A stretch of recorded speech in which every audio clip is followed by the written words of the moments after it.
Baik,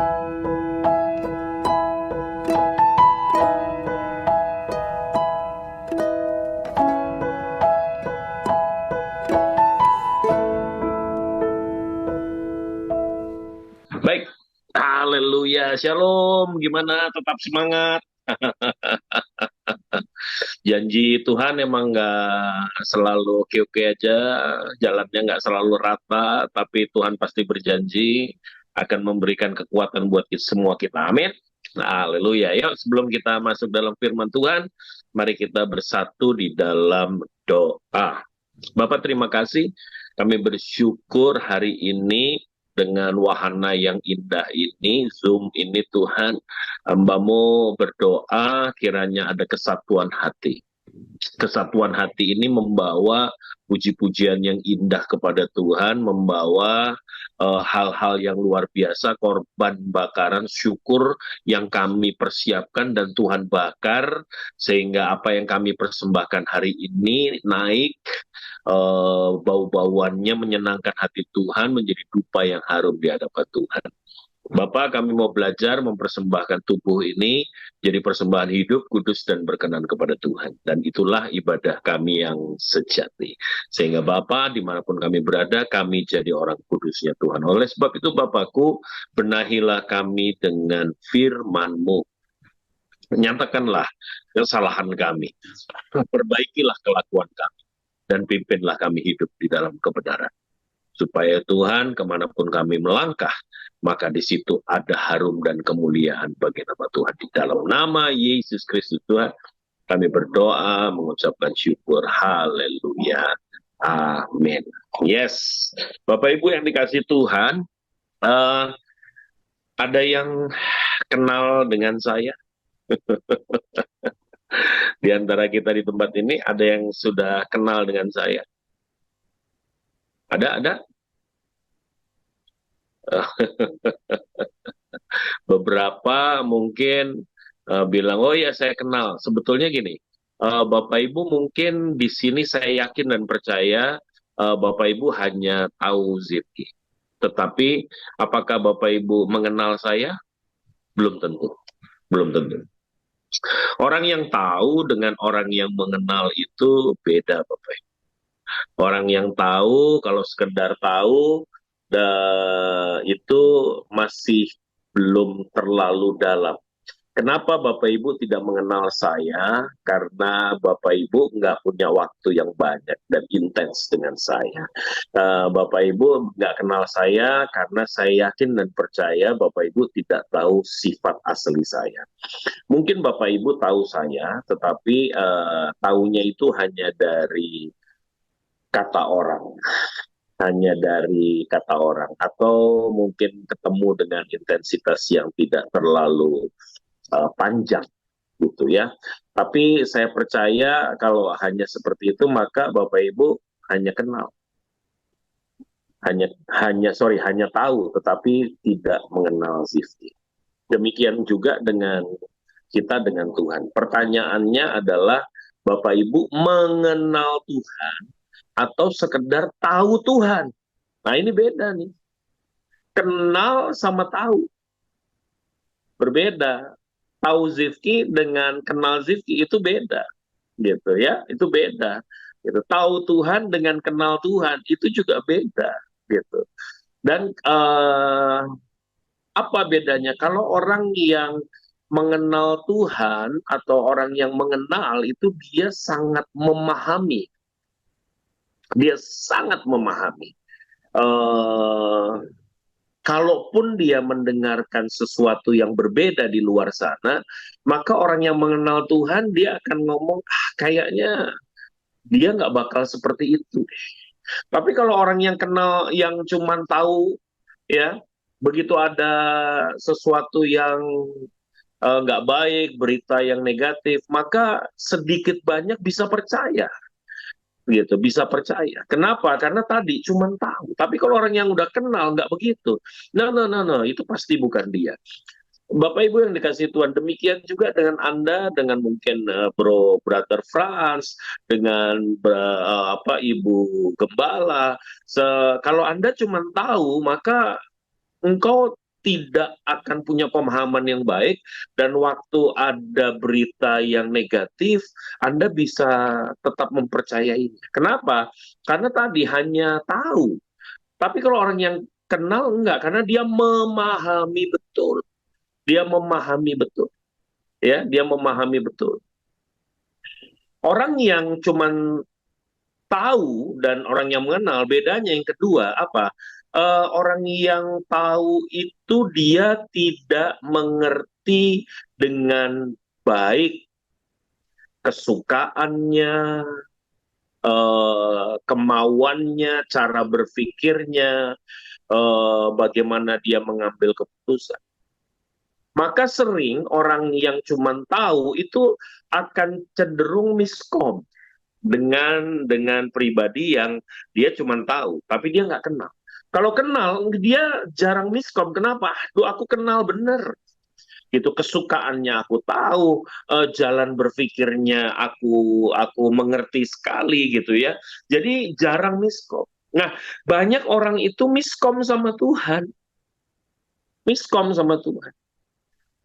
Contohnya 1 Korintus 2 ayat 9 itu dia apa yang nggak pernah dilihat mata, dengar telinga, timbul dalam hati, itu cuman sekedar dipahami menjadi sesuatu di mana waktu saya minta sama Tuhan A, maka Tuhan kasih A plus gitu. Saya minta 5, Tuhan kasihnya 6 gitu. Jadi akhirnya, waduh bener ya, apa yang nggak pernah dilihat mata, dengar telinga, timbul dalam hati, itu yang Tuhan berikan kepada mereka yang mengasihi Dia. Bapak Ibu, itu miskom. Kenapa? Karena maksud daripada ayat itu bukan itu. Ayat itu sedang bicara mengenai hikmat yang benar. Hikmat itu jauh lebih hebat, hikmat itu jauh lebih agung, hikmat itu jauh lebih luar biasa hanya dari sekedar apa yang kita minta dan kita dapat. Hikmat itu bicara mengenai jalan berpikir, bicara mengenai terobosan di saat-saat orang lain itu menghadapi kenyataan bahwa mereka menemui jalan buntu, Bapak. Di situ hikmat menjadi berperan. Yang namanya hikmat membuat engkau bukan jadi orang pandai, tetapi menjadi orang bijak. Kalau orang pandai itu sebentar lagi hilang, orang pandai sebentar lagi digantikan mesin, digantikan komputer. Hari ini ada AI, artificial intelligence, dan itu sudah mulai menggantikan banyak fungsi daripada manusia. Bahkan dia bisa bekerja lebih baik dari manusia katanya. Wow, ada di YouTube bahkan gereja yang sudah pengkhotbahnya AI. Waduh, ngeri banget Bapak Ibu. Padahal seorang hamba Tuhan itu bukan berjalan dengan algoritma, tetapi bukan dengan perhitungan, tetapi dia berjalan di dalam hikmat Tuhan.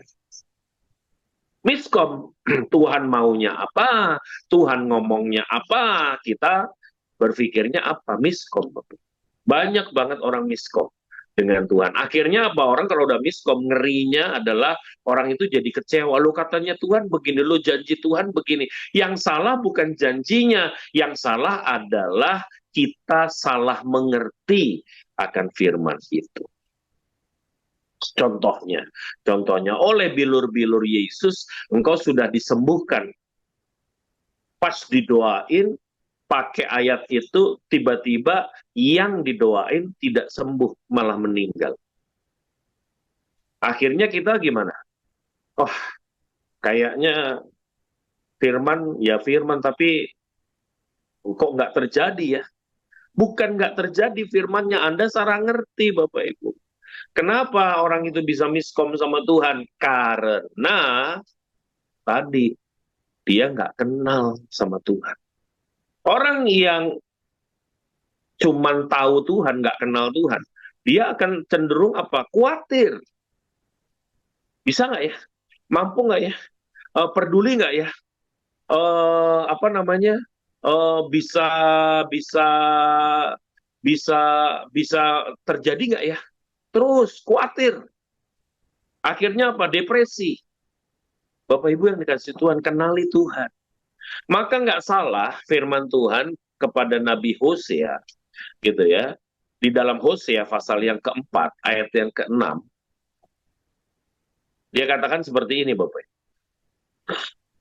Hosea pasal 4 ayat yang keenam. Saya bacakan buat kita semua.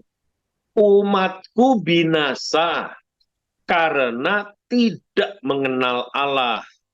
Karena engkaulah yang menolak pengenalan itu, maka aku menolak engkau menjadi imamku, dan karena engkau melupakan pengajaranmu, maka aku juga akan melupakan anak-anakmu. Bapak Ibu yang dikasihi Tuhan, umatku binasa, umatnya Tuhan binasa. Kenapa? Karena umatnya Tuhan tidak berhasil sampai mengenal Tuhan. Orang yang tadi, orang yang miskom dengan Tuhan, orang yang salah pengertian, dengar apa kata iblis, dengar berita-berita buruk, dengar berita yang nggak benar. Yang ketiga, orang itu khawatir, depresi. Bapak Ibu yang dikasih Tuhan, orang-orang ini akan berjalan menuju kebinasaan. Mereka nggak bisa lagi berjalan di jalan Tuhan. Mereka akan cenderung lihat kanan kiri. Maka pemazmur Asaf di dalam Mazmur yang ke-73, gitu, ayat yang pertama sampai dengan yang selanjutnya, dia bilang bahwa Tuhan itu memang baik, tetapi sedikit lagi kakiku tergelincir. Kenapa? Karena aku cemburu kepada orang-orang fasik. Karena aku iri kepada orang-orang fasik. Nah, kenapa orang bisa iri dengan orang-orang fasik? Karena dia cenderung untuk melihat apa? Melihat dan percaya kepada kenyataan lebih daripada janji Tuhan. Iya, iya benar Pak, memang firmannya yang ngono iku, tapi pada kenyataannya, waduh, ngeri Bapak Ibu. Kalau udah kayak gitu. Perjuangan kita ini kan salah satunya adalah kita harus berjuang, bagaimana kita perjuangan iman kita itu diperhadapkan dengan kenyataan yang kita hadapi. Terkadang kenyataan yang kita hadapi itu berbeda dengan apa yang kita imani. Apa yang kita lihat sepertinya berlawanan dan bertentangan dengan apa yang ada dan tertulis di dalam Alkitab. Sebetulnya nggak bertentangan, tetapi kita yang salah mengerti. Kenapa kita salah mengerti? Karena kita tidak mengenal Dia. Jadi Bapak Ibu yang dikasih Tuhan, doa saya selesai dari ibadah ini, engkau dan aku menjadi orang yang makin hari makin kenal siapa Bapa yang kita sembah, siapa Bapa yang memelihara hidup kita, siapa Bapa yang menjadi sumber segala sumber kehidupan kita itu. Supaya apa? Supaya kita tidak berjalan menuju kepada kebinasaan. Ngeri Bapak Ibu kalau orang itu nggak kenal Tuhan. Nggak kenal Tuhan, ngeri sekali.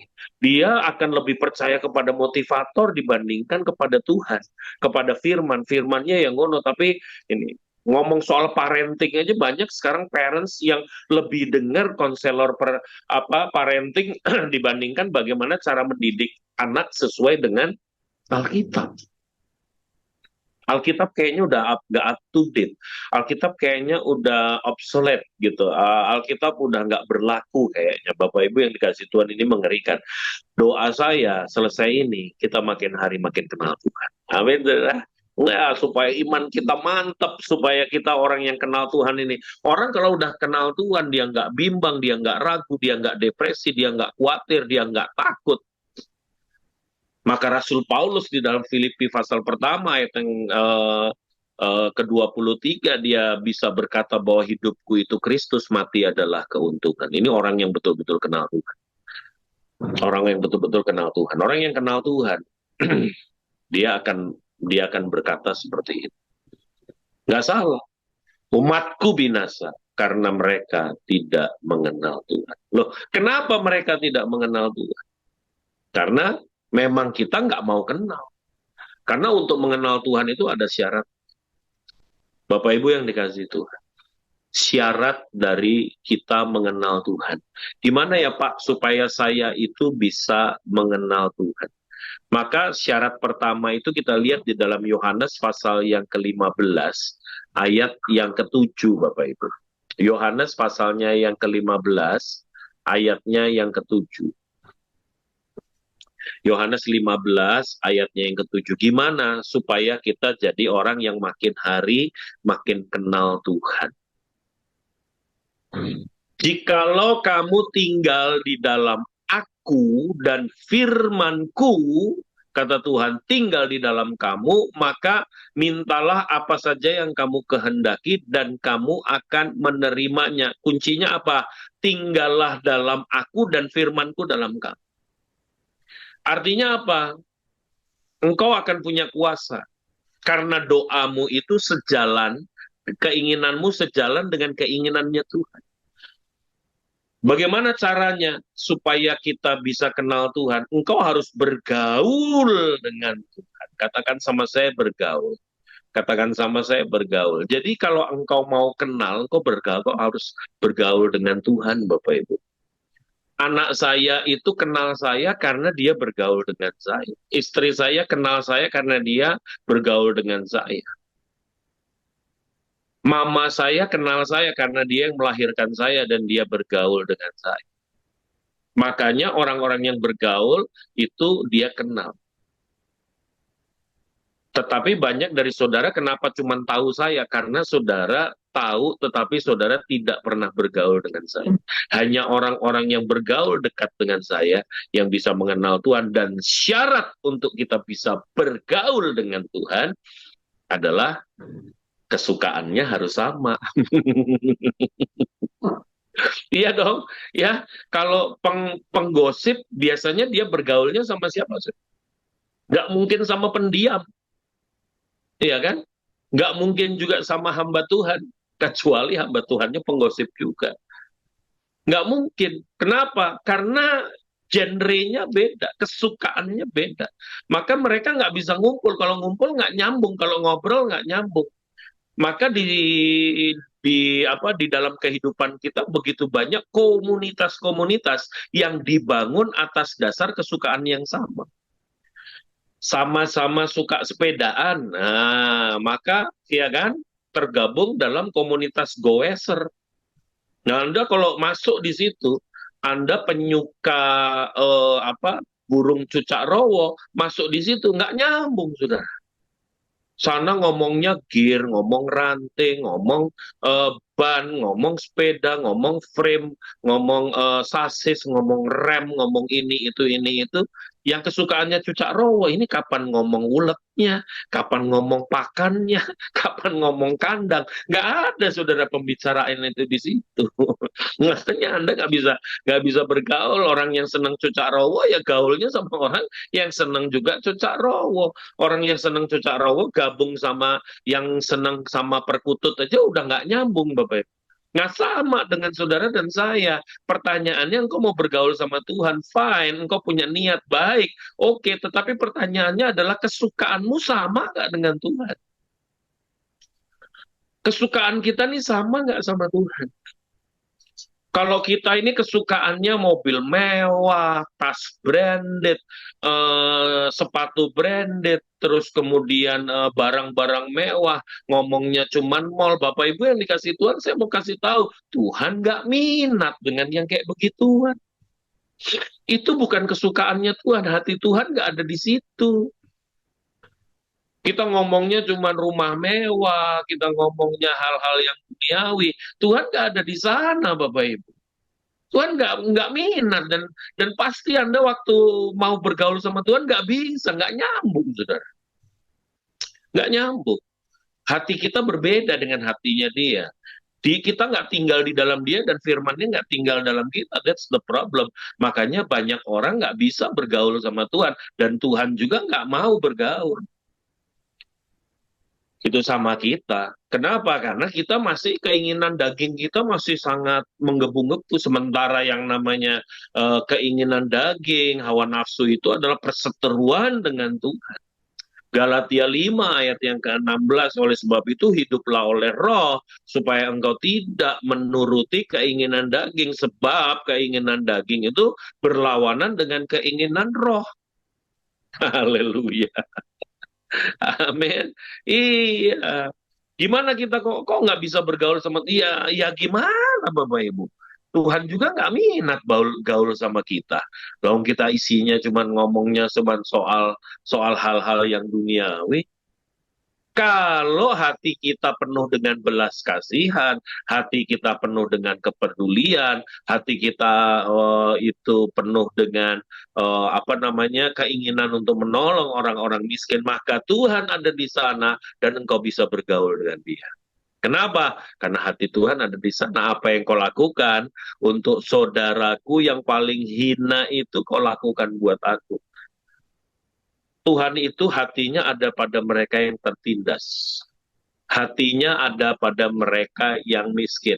Hatinya ada pada mereka yang perlu pertolongan. Hatinya ada pada mereka yang kecewa, luka hatinya. Bapak Ibu yang dikasihi Tuhan, seharusnya kita itu ada di situ dan kita menjadi orang yang peduli dengan mereka, dan saya percaya engkau akan bisa bergaul dengan Tuhan karena engkau memiliki kesukaan yang sama dengan dia. Bapak Ibu yang dikasih Tuhan, ayo, sudah punya kesukaan yang sama nggak? Lu, Tuhan itu jangan kita ajak ngomongin soal tas branded, Bapak Ibu. Tuhan jangan kita ajak ngomongin soal mobil mewah, klaster-klaster mewah, jangan. Tuhan nggak minat, Tuhan nggak ada di sana. Tuhan sama sekali nggak punya appetite, selera terhadap dunia ini. Dan Tuhan tidak pernah menjanjikan dunia ini buat saudara. Karena dunia ini, kalaupun engkau punya uang hari ini, kalau engkau punya harta hari ini, saya mau kasih tahu itu adalah hanya sekedar fasilitas, talenta yang Tuhan titipkan atas saudara untuk engkau diutus dan melakukan kehendak Dia selama engkau berada sementara di dalam dunia ini. Ayo Bapak Ibu, kalau kita mau bergaul sama Tuhan, syarat yang pertama, kesukaan kita, hati kita harus sama dengan Dia. Haleluya. Amin. Ya. Yang kedua, kita lihat di dalam Mazmur pasalnya yang ke-84. Mazmur pasalnya yang ke-84 ayatnya yang ke-11. Mazmur 84 ayatnya yang ke-11. Syarat untuk kita bergaul dengan Tuhan. Jadi Bapak Ibu, kenapa orang nggak kenal Tuhan? Karena dia nggak pernah bergaul dengan Tuhan. Maka dia nggak pernah akan kemudian bisa mengenal Tuhan. Demikian firman Tuhan. Sebab lebih baik satu hari di pelataranmu daripada 1000 hari di tempat lain. Lebih baik berdiri di ambang pintu rumah Allahmu daripada diam di kemah-kemah orang fasik. Haleluya. Yang kedua, bagaimana caranya supaya kita bergaul, Bapak Ibu? Bapak Ibu harus punya waktu. Loh, kita ini kalau bergaul sama teman-teman aja pasti punya waktu khusus. Ini nggak bisa diganggu. Aku mau kongko-kongko sama teman-temanku, sama sahabat-sahabatku. Ada waktu ngopi-ngopi cantik, ada waktu makan-makan, ada waktu mungkin arisan, whatever is, kita berkumpul gitu ya kan. Atas dasar kesukaan yang sama, kemudian kita harus punya waktu. Gimana kita bisa bergaul? Kalau kemudian, ayo kongko-kongko, aduh aku nggak bisa. Besok lagi, ayo kita kongko-kongko, aduh aku nggak bisa. Besok lagi, aduh aku sibuk. Nggak bisa, Bapak. Bukankah kita sering begitu juga sama Tuhan? Mau bergaul sama Tuhan tapi nggak punya waktu. Nonton Netflix dulu sampai udah ngantuk-ngantuk, baru habis itu mau nggak doa, takut nanti ada rampok, takut nanti ada orang yang bunuh di tengah malam, ada orang masuk, perlu dijagain sama Tuhan. Jadi mau nggak doa juga takut. Habis itu doa, doa, wis nggak usah pakai pujian penyembahan lagi, wis langsung doain, nggak usah pakai baca firman lagi, wis bengi. Ayo, wah, ya kalau kayak gini gimana Bapak Ibu kita mau bergaul sama Tuhan? Lo waktu aja nggak punya. Harusnya kita punya waktu yang dikuduskan. Dikuduskan itu artinya disisihkan. Waktu itu harus disisihkan, bukan disisakan. Beda. Amin, Bapak Ibu. Sudah punya belum waktu yang disisihkan untuk kongko sama Tuhan? Sudah punya belum waktu yang disisihkan untuk ngobrol sama Tuhan? Atau kita masih suka berada di rumah-rumah di kediaman orang fasik? Kita lebih senang untuk spend waktu kita di mall, di tempat-tempat di mana uh, di dunia ini. Apakah kita masih senang dengan itu? Atau kita sudah mulai hari ini memiliki waktu yang khusus? Dan kita mulai berkata, kita mulai bilang sama Tuhan, lebih baik satu hari di pelataranmu daripada 1000 hari di tempat lain. Oh, aduh. Bapak Ibu, ayo. Mau bergaul nggak sama Tuhan nih? Kalau mau bergaul sama Tuhan, Bapak Ibu, maka engkau harus punya kesukaan yang sama. Itu yang pertama. Yang kedua, harus punya apa? Waktu dengan Tuhan. Belajar untuk menguduskan waktu. Belajar untuk menyisihkan waktu. Jangan menyisakan waktu. Belajar untuk menyisihkan tenaga, bukan menyisakan tenaga. Belajar untuk kita menyisihkan yang terbaik untuk Tuhan, bukan menyisakan sesuatu buat Dia. Kalau kita sudah belajar untuk memiliki waktu khusus, maka saya percaya engkau akan sangat bisa bergaul dengan Tuhan. Dan waktu engkau ada di dalam masa-masa mesbahmu, maka saya percaya makin hari engkau akan makin kenal Dia. Waktu engkau makin hari makin kenal Dia, maka engkau makin hari makin tenang. Waktu engkau makin hari makin kenal Dia, maka engkau akan makin merindukan sorga lebih di atas segalanya. Makin engkau kenal Dia, maka engkau makin akan melihat bahwa hanya Dialah yang kau butuhkan. Amin. Ya, ayo punyalah kesukaan yang sama. Ayo, yang kedua apa? Engkau harus punya waktu untuk engkau boleh dan bisa bergaul dengan Dia. Yang ketiga, coba kita lihat di dalam Roma pasalnya yang ke-12, Bapak Ibu. Roma pasalnya yang ke-12, ayat yang pertama. Syarat untuk bergaul dengan Tuhan, supaya engkau bisa jadi orang yang mengenal Tuhan, bukan hanya tahu Tuhan. Karena kalau cuma tahu Tuhan, firman Tuhan bilang, umatku binasa, karena tidak mengenal Tuhan. Karena itu saudara-saudara, demi kemurahan Allah, aku menasihatkan kamu, supaya kamu mempersembahkan tubuhmu sebagai persembahan yang hidup, yang kudus, dan yang berkenan kepada Allah. Itulah ibadahmu yang sejati. Yang ketiga, bagaimana kita bisa bergaul dengan Tuhan? Bapak Ibu yang dikasih Tuhan, engkau harus punya mental untuk tidak jumpa datang dengan tangan kosong. Jangan kebiasaan datang sama Tuhan dengan tangan hampa. Tetapi kita harus punya mental untuk saling menyukakan dan memuaskan.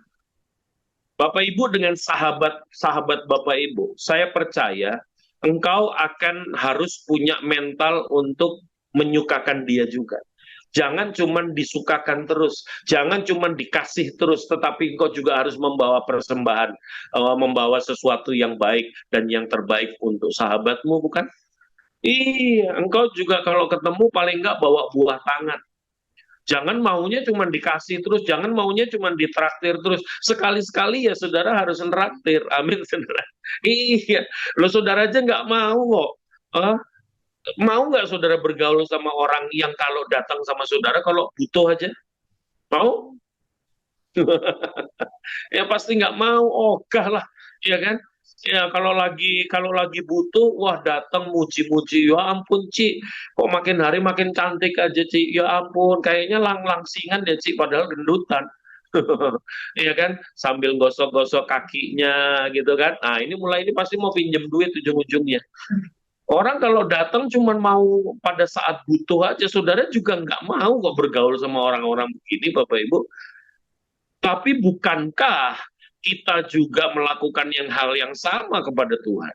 Datang kalau butuh, datang kalau perlu, datang kalau kepepet, datang kalau punya masalah.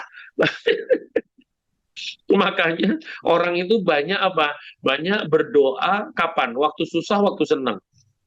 Ya pasti waktu susah. Amin. Iya, makanya kadang-kadang Tuhan sedikit ben susah terus saja. Supaya apa? Supaya banyak berdoa.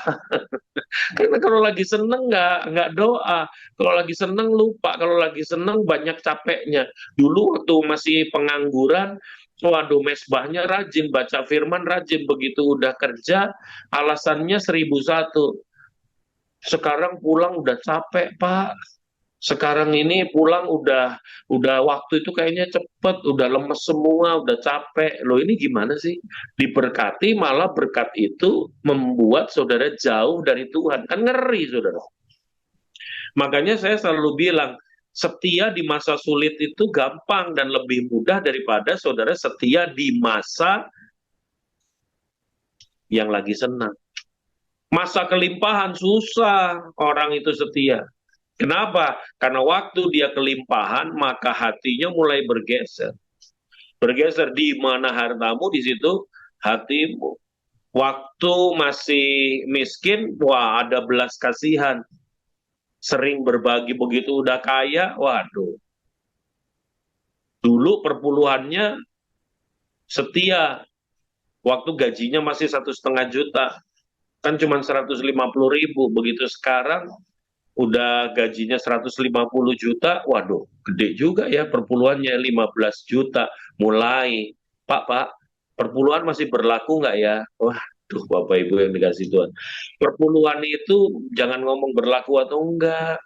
Itu mas standar minimal. Standar kita hari ini adalah persembahkan tubuhmu menjadi persembahan hidup, kudus dan berkenan kepada Tuhan. Standar kita bukan 1/10, standar kita adalah seluruhnya. Standar kita adalah hidup kita. Standar kita adalah bahkan tubuh kita. Bapak Ibu yang dikasih Tuhan. Kok diskusinya kayak begitu? Kenapa? Tadi, ayo, kalau engkau mau bergaul sama Tuhan, engkau harus punya mental untuk juga menyenangkan dia. Pertanyaannya gini, kalau Anda tiba hari Minggu, Anda mau ke gereja, di hati Anda ada nggak sih niat aku mau bawa persembahan yang indah kepada Tuhan hari ini? Punya nggak mental itu? Atau kita datang sebagai kewajiban, datang sebagai pemenuhan terhadap ritual saja? Kalau Anda mulai jadwal, oh ya ini udah mau masuk ya PD Victoria, ya Anda punya nggak mental untuk waktu engkau memuji dan menyembah Tuhan itu, engkau sungguh-sungguh membawa sebuah persembahan yang indah, dan engkau punya nggak keinginan untuk menyenangkan Tuhan dengan pujian dan penyembahanmu? Harusnya waktu kita tahu kita punya jadwal, kita punya komitmen untuk datang kepada Tuhan, masuk hadirat Tuhan, jangan dengan tangan hampa, tetapi datanglah dengan persembahan yang indah, yang berbau harum. Nanti dari persembahan itu, di atas persembahan itu Tuhan akan bertahta di atasnya. Tuhan akan membakar semua persembahan kita, dan bau-bauannya itu menjadi bau-bauan yang nikmat. Ayo Bapak Ibu, jangan egois, jangan cuma mau disenangkan Tuhan. Mari kita belajar untuk juga menyenangkan Tuhan. Jangan cuma mau didengar oleh jangan cuma mau didengar oleh Tuhan, tetapi belajar untuk mendengar juga apa yang Tuhan inginkan. Saudara mau nggak kalau saudara itu punya teman yang kalau ketemu dia cuma ngomong soal dirinya, begitu saudara cerita soal diri saudara, dia mulai sibuk dengan handphone, dia mulai ini itu, dia mulai nggak perhatian. Mau nggak saudara? Nggak mau. Nggak mau, udah pasti. Amin. Iya, kalau punya suami istri kayak gini aja, udah pasti nggak mau. Ya kan? Tapi kan kita kan kadang-kadang gitu. Terus Tuhan diem. Diem Tuhan. Saya mau ngomong. dengerin, saya punya kebutuhan. Gitu. Begitu Tuhan ngomong, wah kita mulai update status ini itu. Waduh, kayak gini kok mau bergaul sama Tuhan? Mimpi, Bapak Ibu. Kalau engkau mau bergaul sama Tuhan, engkau harus punya mental untuk menyenangkan Dia juga. Jangan cuma mau disenangkan, jangan cuma tanya aku dapat apa, tetapi mulailah hari ini bertanya, aku bawa apa kepada Tuhan? Aku sudah buka telinga belum untuk mendengarkan apa yang Tuhan ingin untuk aku lakukan? Aku hari ini sudah bawa yang memuaskan hati Tuhan belum? Bapak Ibu yang dikasih Tuhan, mental yang seperti ini membuat kita menjadi orang yang bergaul dengan Tuhan. Oleh sebab itu, hari ini Bapak Ibu yang dikasih Tuhan, ayo kenali Dia. Jangan cuma tahu. Bagaimana caranya supaya engkau mengenal Tuhan? Yang pertama, engkau harus bergaul dengan Tuhan. Bagaimana caranya supaya engkau bergaul dengan Tuhan? Engkau harus punya kesenangan yang sama. Engkau harus punya waktu. Engkau harus punya mental yang benar waktu engkau mau bergaul sama Dia. Bukan hanya mau menerima, tetapi engkau juga memberi, giving your best kepada Tuhan. Yang kedua, bagaimana caranya supaya engkau bisa mengenal Dia? Maka engkau harus punya pengalaman dengan Tuhan. Maka Yakobus pasal yang pertama, dia berkata, anggaplah menjadi suatu kebahagiaan kalau engkau masuk ke dalam berbagai pencobaan. Engkau akan mendapatkan yang namanya ketekunan, tahan uji. Bapak Ibu yang dikasih Tuhan, tetapi bukan hanya itu. Waktu engkau ada di dalam persoalan, mungkin persoalanmu hari ini kok berat banget ya, justru makin berat persoalan itu. Makin tidak ada orang yang bisa menolong saudara. Makin saudara tidak punya apa-apa untuk menyelesaikan persoalan itu. Saya mau kasih tahu, disitulah engkau akan punya pengalaman dengan Tuhan. Dan waktu engkau punya pengalaman dengan Tuhan, saya percaya engkau makin mengenal Tuhan. 2009 Tuhan panggil saya untuk melayani Tuhan sepenuh waktu, meninggalkan profesi saya sebagai seorang penerbang. Kemudian saya menjadi seorang hamba Tuhan, menjadi seorang pelayan Tuhan sampai hari ini secara full time. Tuhan bukan hanya minta saya full heart, tapi full time. Apakah itu sebuah keputusan yang mudah? Enggak. Karena saya tahu resikonya. Dari punya gaji jadi nggak punya gaji, dari punya penghasilan jadi nggak punya penghasilan, dari bisa ngitung jadi nggak bisa ngitung, dari punya sesuatu yang diandalkan menjadi tidak sepertinya. Tetapi Bapak Ibu yang dikasih Tuhan, kenapa saya mau? Karena saya punya pengalaman yang banyak dengan Tuhan. Roda nggak keluar, Tuhan selamatin. Kejebak di tengah-tengah pegunungan, Tuhan selamatkan. Punya persoalan yang besar, Tuhan ada di sana. Persoalan-persoalan itu membawa saya punya pengalaman dengan Tuhan, dan waktu saya punya pengalaman dengan Tuhan, aku makin hari makin kenal Tuhan. Makanya waktu Tuhan bilang, Zif, layani aku sepenuh waktu, saya langsung bilang, siap Tuhan, aku mau dan aku bersedia. Ada janji nggak bahwa nanti gajinya berapa, bagaimana memenuhi kebutuhan? Nggak ada sama sekali. Tetapi bukankah seperti itu juga Tuhan mengutus Musa untuk membawa umat Israel keluar dari tanah Mesir? Hanya ditunjukkan bahwa aku akan menuntun engkau kepada satu tempat di mana negeri itu berlimpah susu dan madu. Di mana itu? Nggak tahu. Nggak tahu. Kayak apa itu? Nggak tahu. Bukankah begitu juga waktu Abraham dituntun oleh Tuhan, diminta untuk keluar dari zona nyamannya, meninggalkan Ur Kasdim di Mesopotamia. Mesopotamia adalah kota metropolitan pada saat itu, kota pusat perdagangan, dan Abraham dengan segala kelimpahannya nyaman ada di sana, tapi Tuhan bilang keluar. Dan kenapa Abraham mau? Karena Abraham punya pengenalan akan Tuhan yang baik.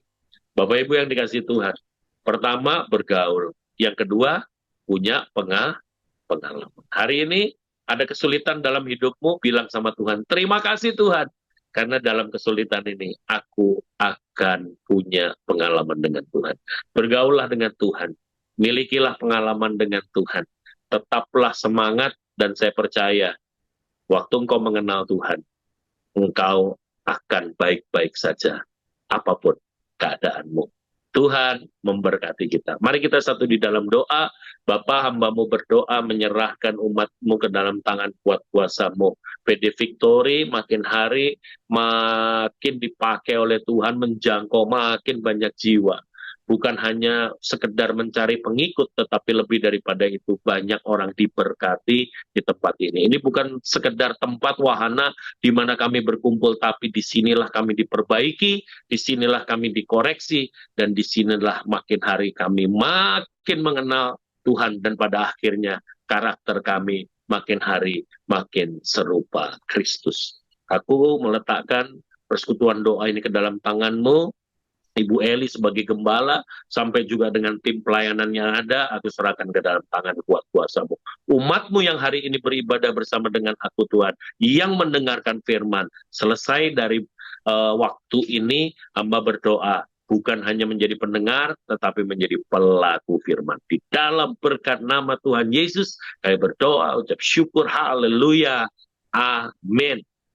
Saya kembalikan, Tuhan memberkati kita. Tanya, saya buka mic-nya sebentar. Silakan Bu Yeni dibuka mic-nya. Iya, selamat malam Pak. Itu saya mau tanya Pak. Ini sebenarnya pertanyaannya tapi agak nyeleneh sedikit sih Pak. Jadi ceritanya tuh saya tuh kenal sama salah satu pendeta Pak di kota kecil gini. Terus tapi pendetanya itu ini Pak, pertama jemaatnya banyak, tapi setelah jemaatnya itu didoakan jadi kaya semua, terus nggak ke gerejanya dia, malah pergi ke gereja lain. Terus sekarang saya dengar tuh malah dia tuh jemaatnya jadi cuma 13. Apa itu artinya pendeta itu nggak diberkati atau bagaimana ya Pak ya? Jadi setelah didoakan itu jemaatnya kan kaya-kaya semua Pak. Bisa ada yang jualan alat musik, ada yang bisa bikin band, malah lari semua Pak. Jadi dia tuh nggak diingat lagi gitu. Dia juga nggak biasanya kan minta uang Natal gitu ya, minta persembahan Natal. Tapi dia nggak berani minta lagi gitu Pak. Apa itu artinya pendeta itu nggak diberkati atau bagaimana Pak? Terima kasih. Ya, terima kasih Bu Yeni. Kalau itu saya nggak berani komentar ya, karena saya kan nggak tahu persis persoalannya. Nanti jadi menghakimi, Bu. Saya nggak tahu persis kasusnya, jadi mungkin untuk itu saya nggak berani komentar ya. Ya, tapi yang jelas gini loh, suksesnya gereja itu buat saya tidak tergantung dari berapa jumlah orang yang ada di situ atau jemaatnya, bukan itu. Itu udah pasti. Tapi lebih kepada berfungsi, berdampak sesuai dengan yang Tuhan inginkan atau enggak. Itu sih sebetulnya indikatornya ya. Selama dia berdampak, selama dia melayani, ya kan, selama dia melakukan kehendak Tuhan, maka saya pikir ada atau tidak ada itu sih bukan sebuah indikator ya. Bukan sebuah indikator gereja itu kemudian berhasil atau tidak. Itu aja yang bisa saya komentarin. Yang lainnya saya nggak berani ngomong tuh karena saya takut menghakimi. Ya, itu Bu Yeni ya, jawaban dari Pastor Zivki. Jadi nggak berani menghakimi. Kenapa ya? Karena kita juga nggak tahu, nggak kurang mengenal ya dengan gembala ini, kehidupan dia seperti apa begitu. Jadi indikatornya bukan jumlah jemaat ya. Jadi kita nggak tahu.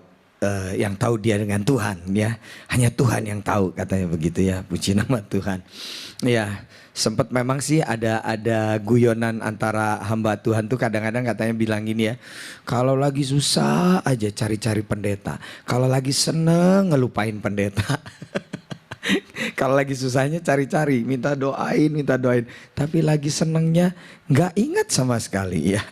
Ya baik, itu Bu Yeni sudah dijawab. Terima kasih buat pertanyaannya. Ini ada pertanyaan ya di chat. Nah luar biasa, sebentar ya, pertanyaan di chat. Oke, indikator bahwa kita sudah mengenal Tuhan apa ya Pak?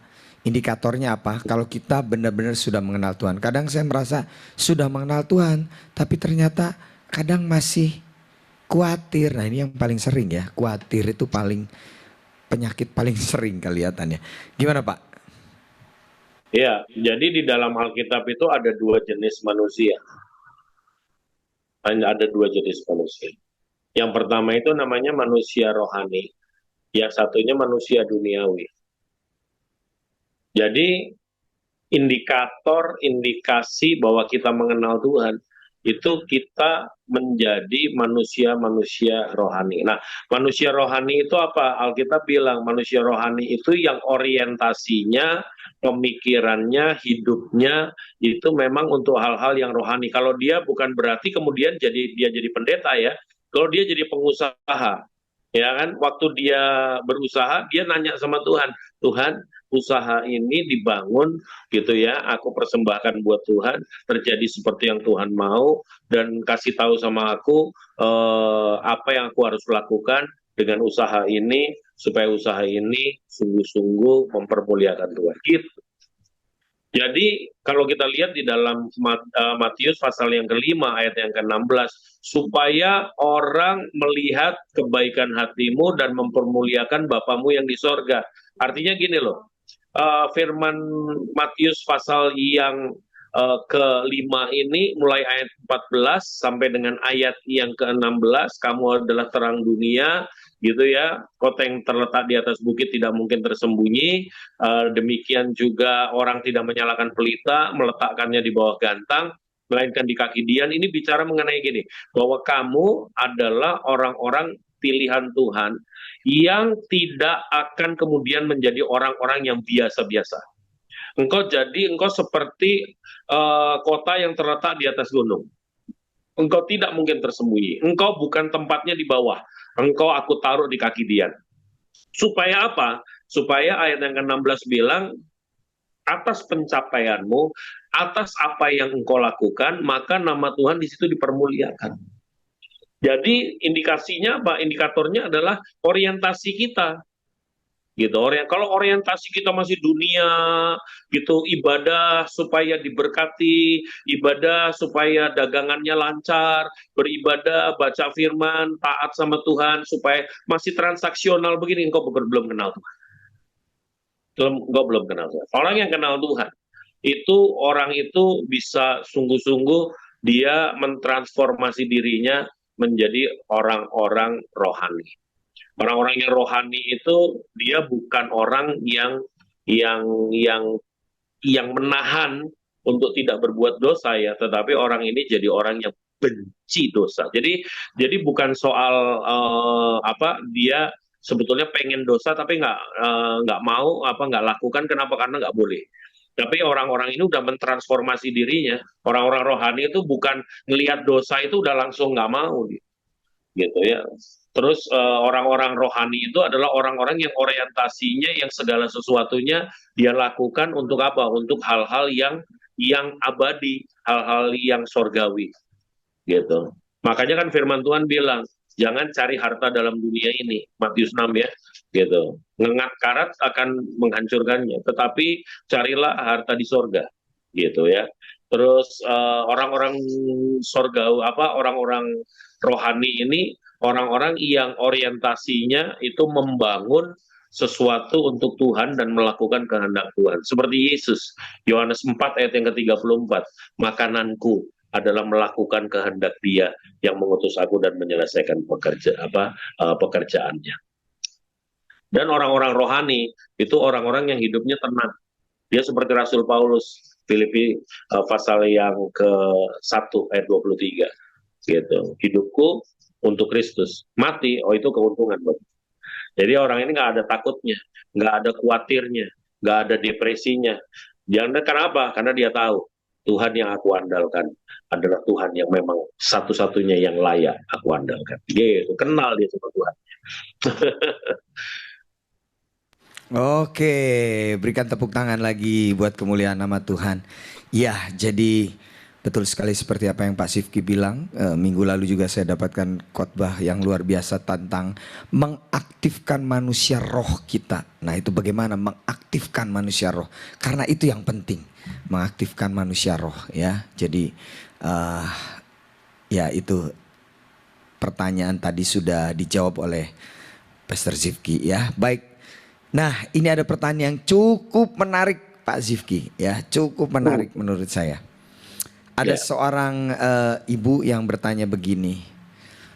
Dia punya suami ya, sepertinya mengenal Tuhan luar biasa, sepertinya sangat rohani begitu ya. Bahkan ngajak doa keluarga, anak-anak begitu, bikin mezbah doa begitu. Tapi berselingkuh. Bahkan sangat lengket dengan pelakornya. Ini gimana ya Pak ya? Bisa seperti ini, sepertinya rohani banget. Kemudian bikin mezbah doa, tapi nggak mau bertobat, tapi malah ini dengan pelakornya. Kenapa ya kira-kira ya Pak ya? Iya, kalau itu sih sebetulnya gini. Apakah iman itu bisa dipisahkan dari perbuatan kita? Nggak bisa. Nggak bisa. Gitu ya. Jadi kalau Yakobus pasal 2 ayat 18 bahwa mungkin ada padamu berkata padaku ada iman, padamu ada perbuatan. Tunjukkan imanmu tanpa perbuatan dan aku akan menunjukkan imanku dari perbuatanku. Matius pasal yang ke-7 ayat yang ke-18, tidak mungkin pohon yang baik itu menghasilkan buah yang tidak baik. Jadi artinya apa? Artinya kalau dibilang bahwa orang ini orang rohani, enggak. Kelihatannya rohani, ini beda. Apakah orang ini orang beriman? Pasti tidak. Kelihatannya beriman. Karena dia berdoa. Apakah itu? Tidak. Manusia pada akhir zaman di 2 Korintus pasal yang ketiga, ayat yang kelima, dikatakan bahwa orang-orang ini secara lahiriah melakukan ibadah mereka. Tetapi pada hakikatnya mereka memungkiri apa? Kekuatannya. Nah, di dalam 2 Timotius 3 gitu ya, ayat yang kelima dikatakan apa? Jauhilah mereka. Artinya apa? Bukan jauhi dalam artian apa-apa, tetapi jangan pernah mengikuti apa yang dia lakukan. Nah, terus bagaimana Pak dengan orang yang melakukan itu? Untuk orang yang melakukan itu, bencilah apa yang dia lakukan, tetapi tetap kasihilah manusianya. Jadi tolong dibedain antara manusia dan perbuatannya. Ya, manusianya dikasihi, didoakan, dimintakan pertobatannya, pengampunannya dari Tuhan, tetapi untuk apa yang dia lakukan jangan diikutin, bencilah itu. Sama seperti Yesus. Yesus memisahkan saudara dari kelakuan saudara. Maka di atas kayu salib Tuhan berkata, Bapa, ampunilah mereka. Kan mereka jahat karena mereka nggak tahu apa yang mereka lakukan. Gitu Bapak Ibu ya.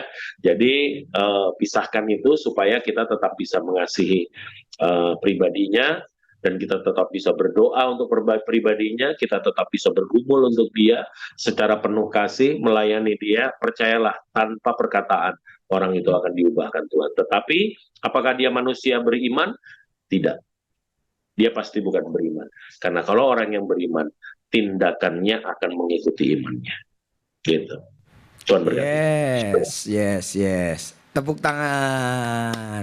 Jadi bisa jadi suami ibu tadi bukan rohani, rohana berarti gitu ya.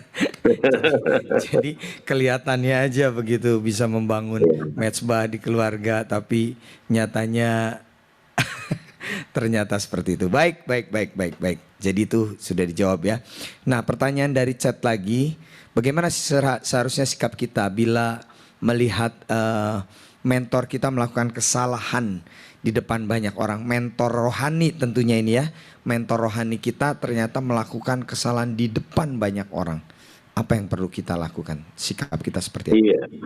Iya. Ikut Tuhan Yesus saja. Kalau ada saudara mau melakukan sebuah kesalahan, maka tegurlah dia empat mata. Ya, kalau dia bertobat, maka engkau telah mendapatkan dia kembali. Tetapi kalau dia nggak mau bertobat, maka bawa saksi untuk supaya meyakinkan dia bahwa dia melakukan sebuah kesalahan. Mudah-mudahan dia bertobat. Kalau dia tidak bertobat juga, bawa saksi lebih banyak, gitu ya. Jadi intinya adalah ingatkan, tetapi ingat ya, niat baik harus dilakukan dengan cara-cara yang baik. Niat baik bukan segalanya. Oh, niatku baik, tapi Anda melakukannya langsung nyemprot dia di tengah, di depan umum, itu namanya niat baik yang tidak dilakukan dengan cara yang baik, gitu ya kan? Itu percuma gitu. Jadi jangan lakukan dengan cara yang tidak baik, gitu. Ikut Tuhan Yesus, datangi, tegur empat mata. Jangan pernah ngomong gini, wah nggak enak Pak, kan dia mentor saya. Kalau nggak enak karena yang bersangkutan kepada yang bersangkutan Anda nggak enak, Anda jangan ngomong sama siapa-siapa berarti. Nggak boleh ngomong sama siapa. Jadi jangan gini loh, ngomong sama semua orang kecuali yang bersalah. Itu kan namanya jahat. Itu kan jadi gosip nanti Bapak Ibu. Ya, tapi kewajiban kita menegur. Yes. Emang kalau nggak ditegur gimana Pak? Ini saya lihat ya. Lihat, baca Yehezkiel pasal 3 ayat 17 sampai dengan ayat yang ke-19. Yehezkiel pasal 3 ayat 17-19. Demikian firman Tuhan, bahwa kalau kamu ya kan mendengar firman daripada Tuhan, bahwa atas kesalahan itu orang itu dihukum mati, dan engkau tidak mengingatkan saudaramu ya yang melakukan itu, maka saudaramu itu akan mati dalam kesalahannya, tetapi darahnya, nyawanya itu diminta pertanggungjawaban atas kita. Tapi Pak, kalau umpamanya dia udah diingatkan, tetapi dia nggak mau, ayat 19 bilang, kalau kamu sudah mengingatkannya, tetapi dia tidak mau berbalik dari jalan yang salah, maka dia akan mati dalam kesalahannya, tetapi engkau telah menyelamatkan dirimu sendiri. Itu katanya. Oleh sebab itu, gimana Pak? Ya tegur, tapi dengan cara yang baik. Tegur empat mata, ya. Itu ya. Baru kemudian. Oke. Oke, jadi berani saja ya Pak ya menegur ya, tapi dengan cara yang benar ya, dengan cara yang baik dan benar ya, jangan seenaknya gitu ya. Bahkan di firman Tuhan juga kan, jadi jika seorang tahu bagaimana ia harus berbuat baik tapi ia tidak melakukannya, ia udah berdosa loh ya. Jadi kalau kita tahu bahwa teguran itu akan baik buat dia, kita tidak melakukannya juga, itu katanya berdosa. Betul ya Pak ya? Begitu ya Pak ya? Betul. Mentor rohani itu perlu. Kayak saya ini perlu loh. Saya ini buka telinga untuk teguran-teguran. Harus. Siap. Oke. Ini ada pertanyaan. Sebentar. Oh, ini dulu. Ibu Sofiali sudah angkat tangan dari tadi ya. Coba mau dibuka mute-nya, silahkan. Bu Sofia, silahkan dibuka mute-nya. Bu Sofia, silahkan dibuka mic-nya. Ini angkat tangan mau bertanya. Atau angkat tangannya praise the Lord gitu ya. Kan kadang kita bingung angkat tangan itu mau bertanya atau praise the Lord, puji Tuhan, angkat tangannya. Mau bertanya apa enggak Bu? Saya sudah jadikan co-host, sudah. Enggak jadi Bu? Baik kalau enggak, saya langsung ke pertanyaan berikutnya. Wow, suami saya dulu melayani Tuhan loh Pak, ini garis bawahi melayani Tuhannya ini. Tapi sekarang beliau mengaku bahwa dia seorang ateis. Bagaimana supaya membuat beliau kembali bisa mengenal Tuhan dengan benar? Silakan Pak. Ya, kalau kita lihat di 1 Korintus 7 ya, bahwa istri-istri yang memiliki suami tidak beriman, maka seharusnya engkau tetap bersikap menjadi istri yang terbaik, supaya tanpa perkataan maka suami itu akan dimenangkan bagi Tuhan. Saya percaya sekali orang yang tadinya melayani Tuhan, menggebu-gebu, dan kemudian dia melalui satu tahap namanya kecewa. Ya kecewa gitu ya. itu memang sering terjadi dan banyak kali terjadi. Gitu ya. Saya ada Bible study, salah satu anggotanya itu ibu-ibu, dan ibu itu selalu bilang saya nggak berani baca firman di rumah, nggak berani pujian penyembahan. Kenapa? Kalau pujian penyembahan ditendang sama suaminya, sampai jungkir balik Alkitab dibakar. Gitu. Oh gitu ya, ya. Emang suaminya nggak seiman? Seiman Pak, bukan seiman lagi Pak. Dulu dia salah satu pengarang lagu-lagu rohani. Oh, lo kok bisa begitu? Iya, jadi dulu dia bikin lagu rohani, bikin album, dan kemudian dia sudah produksi, waktu dijual nggak laku. Akhirnya dia buang itu semua ininya dan dia kecewa sama Tuhan. Akhirnya dia berbalik seperti itu. Nah, kalau hari ini itu tahap itu hanya bisa sembuh oleh kuat kuasa Roh Kudus. Roh Kudus yang bisa menjamah dia. Nah, gimana caranya supaya dia dijamah? Maka firman Tuhan berkata di Amsal 27, apa besi menajamkan besi dan manusia akan menajamkan manusia yang lain. Jadi dari mana dia akan mempelajari kembali mengenai imannya yang semula, kasihnya yang mula-mula?